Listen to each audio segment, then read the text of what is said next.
કે જીવનમાં દુઃખ આવશે, અત્યારથી તમારા પરિવારજનોને, સંતાનોને કહેજો કે બેટા, life is not a bed of roses. ભગવાને આપણી સાથે એમઓયુ નથી કર્યું કે જ્યાં બેટા પૃથ્વી ઉપર તારા બધા કામ જોરદાર જ ચાલશે. એવું મેમોરેન્ડમ ઓફ અન્ડરસ્ટેન્ડિંગ કોઈની સાથે નથી કરેલું. સુખ દુઃખ જીવનનો ભાગ છે, પણ આપણે આપણા સંતાનોને કહેવું કે બેટા, દુઃખ આવશે તો દુઃખનો સામનો કરવાનો, હસતા મોઢે કરવાનો. એ વખતે જે આપણી પાસે ભણતર હોય, આવડત હોય, હોશિયારી હોય, અનુભવ હોય કે પહેચાન હોય સમાજમાં, એ બધાનો ઉપયોગ કરીને દુઃખ દૂર કરવાનો પ્રયત્ન કરવાનો. પણ એ દુઃખ ટાળવા માટે કોઈ ખોટો રસ્તો નહીં લેવાનો. લાંચથી માંડીને કોઈ પણ ખોટા સંસ્કાર સંબંધી વાત કરવાની નહીં અને વર્તનમાં લાવવાની નહીં. અને બીજો શબ્દ શું લખ્યો? And use that suffering. દુઃખનો પણ ઉપયોગ પોતાના મિશન માટે કરી જાણવાનો. તમે નેલ્સન મંડેલાની વાત સમજો, તમે મહાત્મા ગાંધીની વાત સમજો. પ્રમુખ સ્વામી મહારાજને જીવનમાં જેટલી સફળતાઓ મળી છે, આંતરરાષ્ટ્રીય કક્ષાના મોટા કાર્યો કર્યા છે. પ્રમુખ સ્વામી મહારાજે એમના જીવનમાં જેટલા સન્માનો પ્રાપ્ત કર્યા છે, એટલા જ લોકોએ અજ્ઞાત અવસ્થામાં કોઈ ગેરસમજથી પ્રમુખ સ્વામી મહારાજનું અપમાન પણ કર્યું છે. પ્રમુખ સ્વામી મહારાજે પણ મોટા મોટા પ્રોજેક્ટમાં સેટબેક જોયા છે. એટલે કે ધાર્યા પ્રમાણે કામ સમયે ન પણ થયું હોય, કોઈ કાયદા કાનૂનના પ્રશ્નોના લીધે પ્રોજેક્ટ લંબાયો હોય. ઇંગ્લેન્ડમાં હેરોમાં પ્રમુખ સ્વામી મહારાજને મંદિર કરવું હતું, ભારતીય સંસ્કૃતિનું એક આદર્શ દર્શન કરાવવું હતું. ત્યાં આજુબાજુના પડોશીએ કેસ કર્યો કે બીએપીએસ સંસ્થા અહીંયા મંદિર બાંધશે, રાત્રે 12 વાગ્યા સુધી અહીંયા ઢોલ નગારા ચાલશે, અમારી પીસ અને પ્રાઇવેસી ડિસ્ટર્બ થશે. એ કેસ ચાલ્યો, નેબરહુડમાં સિગ્નેચર કેમ્પેઇન ચાલ્યું અને ફૂલ એન્ડ ફાઇનલ જજમેન્ટ આવ્યું કે બીએપીએસ અહીંયા મંદિર ન બનાવી શકે. લંડનથી અમારા ટ્રસ્ટીશ્રીઓએ પ્રમુખ સ્વામી મહારાજને, તે વખતે અટલાદરામાં તે હતા, બરોડામાં, ત્યાં ફોન કર્યો કે સ્વામી, આપણે કેસ હારી ગયા. હવે જો પ્રમુખ સ્વામી મહારાજની દુઃખ સહન કરવાની શક્તિ અને દુઃખને પોતાના મિશનમાં ઉપયોગ કરવાની શક્તિ, આ બહુ મોટા સંસ્કાર છે. પ્રમુખ સ્વામી મહારાજને આ સમાચાર મળે એટલે પહેલું જ વાક્ય બોલ્યા. એમના સ્થાને આપણે હોઈએ તો આપણે તો આમથી કપરકાબી હાથમાંથી છૂટે ને તોય બોલે છે મરી ગયા. દિવસમાં 10 વખત મરીએ છીએ આપણે. પહેલું જ વાક્ય પ્રમુખ સ્વામી મહારાજ બોલ્યા, જેવી ભગવાનની ઈચ્છા. અતૂટ શ્રદ્ધા આ શ્રેષ્ઠ સંસ્કાર છે. બીજી વાત પ્રમુખ સ્વામી મહારાજ બોલ્યા કે આપણે તો આપણો પ્રયત્ન કરી લીધેલો, હવે જે પરિણામ આવ્યું એ આપણે સ્વીકારી લેવાનું. આ પણ મોટા સંસ્કાર છે.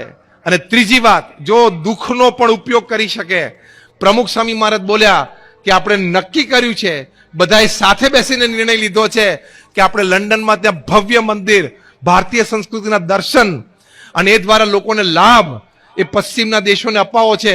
માટે બીજી જમીન શોધવા માંડો. નક્કી કર્યું છે એટલે કરવું તો છે જ, અને કર્યું. He did it. 1995માં ભવ્ય પ્રતિષ્ઠા થઈ ત્યારે દુનિયાના અવ્વલ નંબરના મેગેઝિન રીડર્સ ડાયજેસ્ટે લખ્યું કે it is the 8th wonder of the world. કામ પણ પ્રમુખ સ્વામી એવું કર્યું કે દુનિયાની 8મી અજાયબી છે એવું રીડર્સ ડાયજેસ્ટે લખ્યું. અત્યારે લંડનના આઇકોનિક બિલ્ડિંગ્સમાં એક બીએપીએસ સ્વામિનારાયણ મંદિર લંડન છે. તો કહેવાનું શું કે દુઃખ તો આવશે, પણ એ દુઃખને સહન કરવાનું, સ્વીકારી લેવાનું. આપણે મૂળ એક્સેપ્ટન્સ જ નથી. મને દુઃખ આવે જ નહીં તો તારી સાથે કોઈ એમઓયુ સાઇન નથી થયેલું. અને આપણે પ્રશ્ન શું હોય છે? ટેન્શન, સ્ટ્રેસ શેના લીધે આવે છે? મેં પ્રયત્ન કર્યો, મેં બુદ્ધિ ચલાવેલી, મેં આયોજન કરેલું, મેં વ્યવસ્થા ગોઠવેલી, આટલા માણસો મારી આજુબાજુ હતા, તોય મારો પ્રોજેક્ટ ધાર્યા પ્રમાણે ચાલ્યો કેમ નહીં? આ મુખ્ય પ્રશ્ન છે કે નહીં જીવનનો? યસ ઓર નો? હાથ ઊંચા કરો એટલે ખબર પડે. આ જીવનનો મોટો પ્રશ્ન છે આપણને કે મેં આયોજન કર્યું, મેં વ્યવસ્થા કરી, મારી બુદ્ધિ હતી, મારો અનુભવ હતો, માણસો સારા હતા, બેંકમાંથી લોન મળી ગઈ હતી, પૈસા હાથમાં હતા, છતાં ધાર્યું પરિણામ કેમ ના આવ્યું? આ મોટું સ્ટ્રેસ છે. એ વખતે શ્રીમદ ભગવદ્ ગીતા આપણને એક વાત શીખવાડી છે, એ સંસ્કાર છે. કયા? જો તમને બધાને પ્રેક્ટિકલ એક સમજ હશે. આપણે બધાને અનુભવ છે કે સારામાં સારી વ્યવસ્થા આયોજન કર્યું હોય, ખૂબ મીટિંગો કરીને વ્યવસ્થા આયોજન કર્યા હોય, છતાં ધાર્યું પરિણામ ન આવ્યું હોય. હા કે ના? અને એવો પણ અનુભવ છે કે જ્યારે ઓછી વ્યવસ્થા હોય, ટાંચી હોય, સમય ન મળ્યો હોય આયોજન કરવાની, એક્ઝિક્યુશન બરાબર ના થયું હોય, તોય ધાર્યા બાદનું પરિણામ મળ્યું હોય. યસ ઓર નો? તો એની ઉપર કોઈ દિવસ વિચાર કર્યો છે? એ વિચાર શ્રીમદ ભગવદ્ ગીતામાં ભગવાન શ્રી કૃષ્ણએ આપણને આપેલો છે. કર્મણ્યેવાધિકાર હસ્તે મા ફલેષુ કદાચન. ભગવાન કૃષ્ણે કહ્યું કે તું કર્મ કર્યો જા, તારી બુદ્ધિ શક્તિ આવડત પ્રમાણે તારે કરી લેવાનું. પરિણામ ભગવાન કે છે હું નક્કી કરું છું. આ માનવું અને આ પ્રમાણે દ્રઢ જીવન જીવવું ને આધ્યાત્મિક સંસ્કાર છે કે હું મારો પુરુષ પ્રયત્ન કરી લઈશ મારા કાર્ય કરવા માટે, પછી જે પરિણામ આવે ને એ હું સ્વીકારી લઈશ. એ જે સ્વીકાર કરવું પરિણામ ઓછું વધતું હોય અને કોઈને દોષ ન આપવો, એ સંસ્કાર છે. એ સંસ્કાર આપણે જીવનમાં શીખવાના છે. આધ્યાત્મિક સંસ્કાર છે. પ્રમુખ સ્વામી મહારાજ વલ્લભ વિદ્યાનગરમાં હતા, તે આલિકોન એન્જિનિયરિંગ કંપનીના જનરલ મેનેજર નટુભાઈ પટેલ ગુણાનુરાગી. પ્રમુખ સ્વામી મહારાજ પ્રત્યે બહુ સદભાવ, કાયમ દર્શન માટે આવે, આશીર્વાદ માટે આવે. એમણે પ્રમુખ સ્વામી મહારાજને એક પ્રશ્ન પૂછ્યો કે મેં તમને આખા દિવસ દરમિયાન અનેક પ્રકારની તમારી દિનચર્યામાં મેં તમને જોયા છે, તમને પ્રાતઃ ભ્રમણ કરતા જોયા છે, પ્રાતઃ પૂજા કરતા જોયા છે, ટેલિફોન ઉપર કોઈની સાથે વાત કરતા જોયા છે, નાસ્તો પાણી જમતા પણ જોયા છે, એ વખતે તમારા સંતો કાર્યકર્તાઓ કંઈક રિપોર્ટિંગ કરતા હોય તે પણ મેં જોયું સાંભળ્યું છે. વળી તમે કોઈ વ્યવસ્થાના આયોજનમાં બેઠા હોય, તમારા મંદિર નિર્માણના નકશા ખોલીને બેઠા હોય, વહીવટી મિટિંગ કરતા હોય, એમાં પણ મેં તમને જોયા છે, તમને સત્સંગ સભામાં પણ બેઠેલા જોયા છે. આ બધું કહીને નટુભાઈ પટેલે પ્રમુખ સ્વામી મહારાજને કહ્યું પણ ક્યારેય મેં તમારા ચહેરા ઉપર થાક નથી જોયો, કંટાળો નથી જોયો, એક સિંગલ વ્રિંકલ એટલે એક પણ કરચલી એ સ્ટ્રેસની, ટેન્શનની, ડિપ્રેશનની, હતાશાની જોઈ જ નથી. અને હું તો એક કંપનીનો જનરલ મેનેજર છું, માલિક તો છું નહીં.